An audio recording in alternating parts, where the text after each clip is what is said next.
후쿠시마 오염수 방류를 앞두고 국내 수산업계 피해 최소화를 위해 여론 수렴과 대책 마련에 분주한 우리 바다 지키기 검증 태스크포스 위원장 성일종 국민의힘 의원,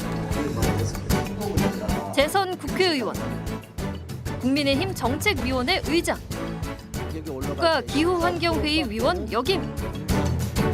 국제원자력기구 IAEA 보고서는 충분한 검증 과정을 거쳤기 때문에 신뢰할 수 있다고 강조. IAEA가 11개 국가하고 우리나라가 당연히 포함이 돼 있죠. 예. 그 기준치를 만들어서 그 기준치에 과연 이 처리수가 들어오는가 안 들어오는가에 대한 그동안 검증을 한 것이죠. 성일종 의원이 바라본 후쿠시마 원전 오염수 안전성 문제와 수산업계 지원 방안 집중 분석합니다. 이번 집중호우로 큰 피해를 입은 충남 공주와 충북 청주, 경북 봉화 등 13개 지방자치단체가 특별 재난지역으로 선포됐습니다. 수해 복구에 힘을 쏟고 있는 가운데 정치권은 책임과 지원 방안 등을 놓고 충돌하고 있습니다. 수해 복구 대책과 함께 최근 정치권 이슈 짚어보겠습니다. 국민의힘 성일종 의원 나오셨습니다. 성 의원님 안녕하십니까? 네, 안녕하십니까? 네. 수해로 인한 인명 재산 피해가 큽니다. 인재 얘기가 또 나오고 있고 정책위 의장 지내셨잖아요. 재해는 예방이 무엇보다 중요합니다. 그동안 집중호우에 대비하는 대책이 미흡했던 건 아니냐 이런 지적에 대해서는 어떻게 받아들이시는지요? 네, 지금 방금 지적하셨듯이 오송 궁평 지하 차도 같은 경우는 네. 이 재난 시스템이 잘 작동을 하고 참 많은 다른 현장에서 열심히 일한 공무원들처럼 조금만 경각심을 가지고 있었다면 네. 전 이건 충분히 막을 수 있었다고 생각을 해요. 왜 그러냐면 6시, 4시 10분인가에 홍수 경보가 울렸잖아요. 그렇습니다. 그리고 또 6시 반인가에 그 경고가 갔고요. 네. 그럼에도 불구하고 여기에 이 통제를 못 해가지고 저지대로 물이 이렇게 지하차도로 갑자기 스며들어와 가지고 많은 인명이 난 것은 제가 볼 때는 굉장히 이 스스로 우리 시스템이 자초한 면이 있다고 생각을 합니다. 네.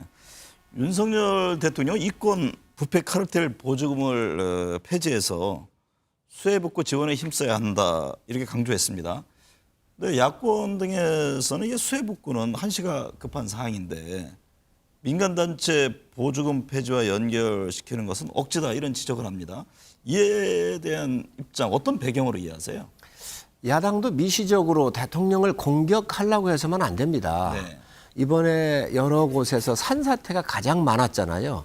이 산사태가 자연 발생적으로 이뤄진 적도 있습니다. 그런 곳도 있지만 태양광을 무분별하게 하면서 무리를 했기 때문에 이 지반이 약해지고 이 하중이 비에 대한 하중이 높아지면서부터 네. 무너진 경우가 공주 같은 쪽은 많이 있었거든요. 네. 대통령께서 당연히 말씀하실 수 있는 거지요. 이게 수해로 연결이 됐고 인명 피해로 연결이 됐단 말이죠. 네. 그러니까 이런 이권 카르텔이 재난 시에 얼마만큼 많은 피해를 주는지에 대해서 대통령께서 알고 계신 거예요. 부패 카르텔들을 척결을 해서 네. 정말 필요한 곳에 돈을 써야 되겠다라고는 말씀을 하신 건데 마치 수해하고 이 카르텔, 부패 카르텔로 했었을 때는 이게 오버랩이 안 되지만 네. 우리가 수해 현장에서 이러한 국고가 새나갔던 것들은 충분히 다 알고 계시는 거 아닙니까? 네. 그래서 네. 하신 말씀입니다. 네. 홍준표 대구시장이 포커스 골프 논란에 대해서 결국 사과를 했습니다. 당 윤리 징계 움직임이 있는데요. 이번 사과가 징계 수에 어떤 영향을 줄까요? 저는 뭐 사과를 하셨든 안 하셨든 당의 윤리기가 독자기구이기 때문에 아마 상당히 아주 엄격하게 그 잣대를 좀 갖고 있잖아요. 최근에 와서 보면 더군다나 집권여당이 되다가 보니까 네. 이러한 기준을 엄격하게 적용을 하고 있습니다. 어찌됐든 수해가 났을 때 국민들께서 텔레비를 보면서 안타까워하고 한 곳이라도 국민 더 구출하려고는 마음이 모아지고 있을 때 이런 말씀을 하셔가지고 적절하지 않았었기 때문에 네. 아마 우리 국민들께서 굉장히 화를 나셨던 것 같은데 그런 면에서 윤리가 독자적으로 운영을 하기 때문에 네. 아마 그런 사과를 하셨더라도 그것들이 그렇게 작동될 것 같지는 않습니다. 네. 우리 바다 지키기 검증 태스크포스 지금 맡고 계시잖아요. 예, 그렇습니다. 후쿠시마 오염수 관련해서 뭐 토론회라든가 이런 움직임 분주하고 계시던데 과학을 믿어야 한다고 강조하지만 국민들 불안 여전합니다. 윤 대통령이 오염수 방류 과정에서 한국인 그 전문가 참여를 요청했지만 아직 뭐 일본은 명확한 답변은 하지 않고 있습니다. 그 일본의 오염수 방류를 좀 연기하도록 약간 대책이 나오기 전까지 해야 되는 것 아니냐 이런 지적이 나오는데 그 점은 어떻게 보세요? 우리가 과학을 신뢰하고 국제사회가 모아지는 과학을 근거로 해서 국제사회의 의견들에 대해서 우리가 존중할 필요가 있습니다. 네. 또 후쿠시마 같은 경우는 저희하고 완전 반대로 해서 이 물이 태평양 쪽으로 나가잖아요. 네. 그래서 이게 가장 먼저 피해를 입는 것이 뉴질랜드 같은 나라이고 미국이고 카나다고 그렇습니다. 돌고 돌아서 오는데 저희한테 한 4, 5년 걸리고요. 네. 뉴질랜드도 찬성한다고 그러지 않았습니까? 그리고 또 미국, 카나다도 국제기구인 IAEA의 결정에 대해서 존중한다고 얘기를 했고요. 저희 정부 찬성하는 거 아닙니다. 안 네. 보내는 게 제일 좋지요. 그렇지만 국제사회가 과학적 증명하고 그 11개국의 많은 과학자들이 모여가지고 이 기준치 이하로 내보내는 이 검증의 결과에 대해서 저희가 부정할 수만은 없는 것이지요. 일본이 최근에 한국 기자들을 상대로 간담회를 갖고 후쿠시마 수산물 수입 재개를 우리 정부에 공식 요청했다 이렇게 밝혔는데요. 한국에 대해서 수입 금지 조치는 철폐돼야 한다 이런 말도 했고요. 그동안 정부는 이 후쿠시마 오염수 방류와 그 수산물 수입 문제는 별개다 이런 입장을 지금 견지하고 있지 않습니까? 후쿠시마 수산물 수입과 관련해서 이게 좀 더 단호한 입장을 천명히 하는 것 아니냐 이런 지적은 어떻게 들으세요? 단호한 입장은 뭐 대통령께서도 말씀을 하셨고요. 네. 저희 당에서도 얘기를 했습니다. 일본은 당연히 이걸 요청을 하겠지요. 네. 그렇지만 저희는 국민들이 불안해하시기 때문에 이 부분에 대해서 받아들일 수가 없는 것이죠. 네. WTO에 2번에 걸쳐서 제소가 있었잖아요. 1차 제소 때는 저희가 패했습니다. 네. 2차 제소에서는 이겼거든요. 그 근거가 뭐냐면 1차 제소할 때는 막연하게 요청을 했었죠. 그런데 후쿠시마에서 2011년에 사고가 났었을 때 이 오염된 물이 나가면서 쉐슘이나 스트론튬 같은 경우는 질량이 무겁습니다. 네. 그러니까 물에다가 이 쇳덩이나 돌덩이를 던지면 가라앉듯이 이러한 그 원자들이 나왔을 때 질량이 무겁기 때문에 물을 타고 흘러다니는 것이 아니라 네. 그 아래 가라앉거든요. 그래서 그 안에 있는 정주성 어류들이 이것을 먹는 거지요. 그래서 네. 쉐슘이 187배가 나오고 이랬는데 이건 2011년에도 나왔고 지금도 나올 거고 네. 이게 반감기가 끝날 때까지 나올 겁니다. 그래서 대한민국의 바다의 해면하고 그리고 2011년 때의 그 후쿠시마 오염된 물이 나갔었던 해면하고는 완전히 틀린 거잖아요. 그렇기 네. 때문에 저희가 이거는 막아낼 수 있을 거라고 저 개인적으로 생각을 하고 있습니다. 그래서 WTO의 그 2차 제소를 했었을 때 저희가 승소했었던 원인들이죠. 네. 중국은 일본산 수산물에 대해서 전면 방사선 검사를 실시하겠다 이런 입장을 냈던데요. 지금 수산업계 피해 줄이기 위해서 여러 방안 고민하고 계시잖아요. 어떤 대책을 세우고 있는지. 우선 국민들께서 좀 하나 말씀을 좀 더 드릴게.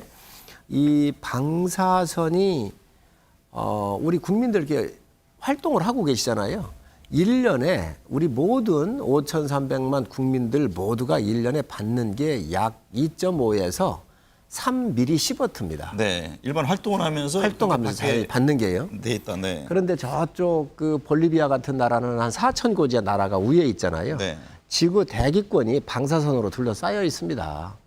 그래서 이분들이 받는 방사선 양이 저희 나라 국민이 받는 것보다 또 다른 세계 모든 사람들이 받는 것보다 고지대다가 보니까 4배 정도가 높아요. 그래서 여기는 10에서 약 한 10mS를 받거든요. 네. 그러면 대한민국 기준이 얼마냐? 1mS예요. 국제 기준이 얼마냐? 1mS예요. 그런데 후쿠시마에서 나가겠다라고 내보내겠다라고는 방사선 양이 1000분의 1 이하 마이크로 시버트입니다. 네. 그렇기 네. 때문에 이거는 안전치로 보고 있는 거거든요. 그래서 과학적으로는 지금 존재하고 있는 모든 과학의 기준으로 봤을 때는 안전하시다 이렇게 말씀을 좀 드릴 수 있고요. 네. 또 어민들께서 이 괴담 때문에 굉장히 많은 피해를 지금 현재 잊고 계십니다. 그래서 정부에서 비축이라든가 영어 자금에 대한 연장이라든지 유예, 이 원리금에 대한 유예, 그리고 또 여러 가지 그 프로모션이라든가 그리고 여러 가지 지금 대책을 세우고 있습니다. 네. 우리 국민들께서 좀 여름 휴가를 어촌으로 좀 많이 가셔서 싱싱한 우리 회도 좀 드시고 또 수산물 소비를 해주시면 어민들한테는 굉장히 희망의 발걸음이 될 것 같습니다. 네. 서울 양평 고속도로 관련 논란이 이어지고 있는데요. 민주당은 이 종점 변경 특혜 의혹과 관련해서 국정조사 또 국회 운영회를 개최해야 한다 이런 입장을 냈는데요. 양평 고속도로 논란의 본질은 무엇이라고 보세요? 저는 후쿠시마도 그렇고 양평도 그렇고 민주당에 정확하게 다 알고 있습니다. 네. 모른다고 한다면 정당으로서 존재할 수가 없는 일입니다. 네. 2019년도에요. 예비 타당성 조사를 했거든요. 그 예비 타당성 조사는 저희가 일반인이 하는 게 아니라 KDI가 합니다. 그래서 이 현장에서 KDI, 국토부 관계자, 도로공사 관계자들이 그때 회의를 했습니다. 네. 원안에 대해서. 이거 원안에 대해서 고속도로 놓는 걸 해보니까는요. 여기에 한강을 지나가는데 교량을 2개를 놔야 되는 거예요. 산이 굉장히 높아서 네. 공사비가 많이 들어가고 효율이 떨어져요. 그리고 이게 고속도로 2개를 연결하는 JCT라고 그러잖아요. 이거 연결을 해야 되는데 기존 터널이 지나가는데 기존 터널을 헐어야 되는데 기술적으로 불가능해요. 네. 그래서 현장에서 무슨 결론을 냈느냐 하면 이게 예타의 시간이 쪼들리니 이번에는 예타는 통과하더라도 대안 노선을 가지고 다음에 조정하면 된다. 그래서 20년 동안에 이런 조정된 안 같은 조정돼 가지고 노선이 변경되기 14건이 있었거든요. 네. 그래서 2019년도부터 이 문제를 알고 있었고 또 문재인 정부 22년도 1월 달에 이 대안 노선을 찾기 위해서 용역 공고를 냅니다. 네. 원희룡 장관 취임해서 3일 만에 보고를 받았는데 무슨 여기에 로비가 있었겠습니까? 네. 정말 이거는 정권 흔들기이고 특히 김건희 여사의 가족에 대해서 부정적인 여론 확산을 통해 가지고 정치적인 이득을 보려고 하는 아주 나쁜 정치라고 생각을 합니다. 지금 백지화로 봐야 합니까? 아니면 일시 잠정 중단으로 봐야 합니까? 중단이지요. 중단. 예, 그렇습니다. 네. 그래서 그럼 어쨌든 다시 뭐 새로운 노선이든 해서 추진을 하겠다 이런 입장인 거죠. 민주당의 정권을 잡는다고 가정하더라도 이 노선으로 안 갈 방법이 없을 거예요. 네. 지금 환경 파괴 문제, 주민 수용성 여러 것들을 기술적 측면을 고려한 거 아니겠습니까? 네. 민주당이 우리 주민 편익과 국가의 균형 발전적 측면에서 잘못된 정쟁을 했다고 한다면 이 부분에 대해서 사과를 하면 네. 바로 저는 다시 시작을 할 수 있다고 봅니다. 윤 대통령 순방 관련 얘기해 보겠습니다. 수해 상황에서 굳이 우크라이나 방문을 했어야 하느냐 이런 지적이 있었고 또 김건희 여사 행보 관련한 논란이 있었는데요. 그 점은 어떻게 보셨습니까? 대통령께서 우크라이나에 가신 거를 비가 오니까 가지 말라? 정말 집권 세력 아니었습니까? 앞으로 또 집권하려고 하는 세력 아닙니까? 네. 정말 외교를 이렇게 할 수 있는가? 비난할 걸 비난을 해야지요. 대통령이 우크라이나 갈 때는 아주 오래전에 다 세팅이 된 겁니다. 이런 국제사회와의 약속이었고 국익과 관련되는 문제인데 대통령께서 비가 올 걸 얼마가 올지 모르는데 호우특보가 내린 거는 맞지만 그렇다고 이것을 펑크낼 수 없는 것도 아니잖아요. 네. 그리고 대통령께서 호우에 대비해서 통신을 충분히 장악하고 있으면서 국가의 시스템에 지시를 내리고 네. 어떻게 하라고 하는 거에 대해서 정확하게 내려가고 이 상황을 장악하고 있고 커뮤니케이션이 이루어지고 있으면 되는 것이지 두 가지 일을 한 거 아닙니까? 어차피 돌아오셨어도 비행기 안에서 15시간 타고 계셨을 거예요. 이거를 마치 대통령이 우크라이나 간 거가 엄청난 국정에 혼란이 온 것처럼 그리고 외교적으로 왜 그런 데를 갔느냐고 얘기하는 것은 있을 수 없는 비난이라고 생각을 하고요. 네. 침공을 한 러시아에 대해서 자유세계가 연대를 하고 이 전쟁을 빨리 멈추기 위한 우방국들이 함께 하고 있는 노력의 일환이잖아요. 네. 이것을 마치 우리 대통령께서 국익에 해악이 된 것처럼 하고 있는 것은 굉장히 전 잘못됐다고 생각을 하고요. 네. 또 영부인께서 명품샵을 들으신 거에 대해서 비난을 막 하고 있어요. 호객 네. 때문에 갔다 그러는데 제가 확인을 했습니다. 호객이라고 얘기한 분이 그 어떤 분도 없습니다. 네. 대통령실이 없다 이 말씀이시죠? 그렇습니다. 수석도 없고 밑에 관계자도 없습니다.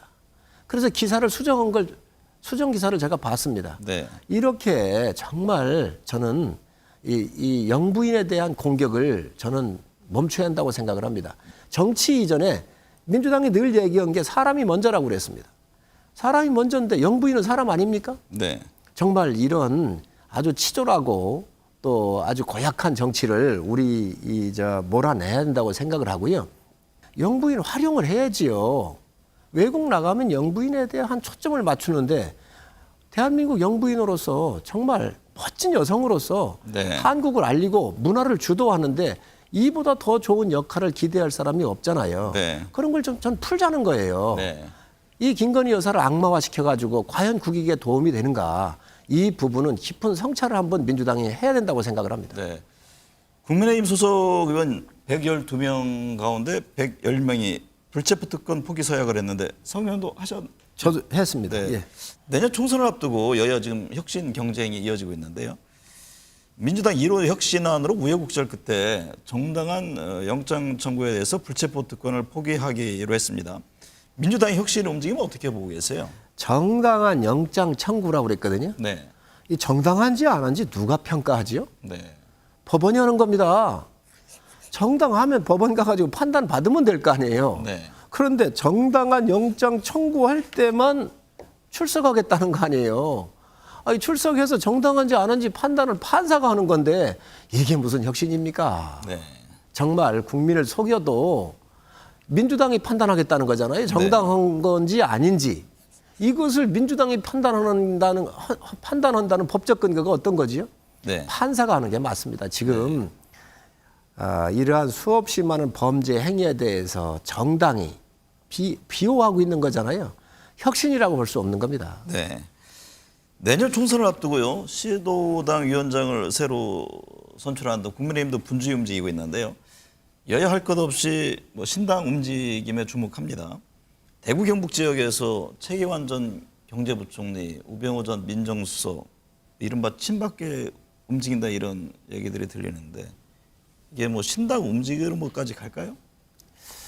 신당은 실질적으로 시간적으로도 어렵고요. 네. 또 이게 양 진영의 대통령 중심제에서 양당제가 고착화되어 있기 때문에 신당이 나오기는 굉장히 어렵습니다. 네. 옛날에 친박연대라고 그래서 참 무소속 비슷하게 해가지고 이렇게 한 20-30명 정도가 당선된 적은 있었죠. 네. 그때는 왜 그랬느냐. 이유 없는 학살을 했거든요. 친박 공천 학살이요. 그렇습니다. 네. 친박 계열의 분들을 학살을 했었는데 당시에 박근혜 대통령이 굉장한 영향력의 힘을 갖고 있었기 때문에 그 지역 중심으로 억울해하는 분들을 이렇게 당선을 시킨 경우는 있었는데 신당을 만들어 가지고 성공하기란 이 양당제에서 굉장히 어렵지 않나 생각합니다. 네. 출마에 대해서는 어떻게 보세요? 이분들에 대한 출마. 이제 본인들의 그 여러 가지 뜻에 맡겨야지요. 네. 내년 총선 전망과 함께 핵심 이슈는 무엇이 될 것으로 보세요? 저는 두 가지로 보는데 우선 하나 정치적인 측면에서 봤었을 때는 네. 지금 야당의 여러 가지 행태를 국민들께서 보셨을 겁니다. 네. 또 여당이 지금까지 1년 동안 해온 거에 대한 평가를 하게 될 겁니다. 그래서 정치적으로 그러한 판단을 국민들께서 하실 거라고 보고요. 네. 두 번째로는 이제 정책적인 문제가 있는데 제가 볼 때는 저출생이 상당히 이슈가 될 거로 보여집니다. 네. 지금 대한민국의 존속 가능성을 가지고 우리가 고민을 하고 있는데 급격한 이 저출생 문제는 대한민국의 영속적 발전에 굉장히 큰 어려움이 있거든요. 네.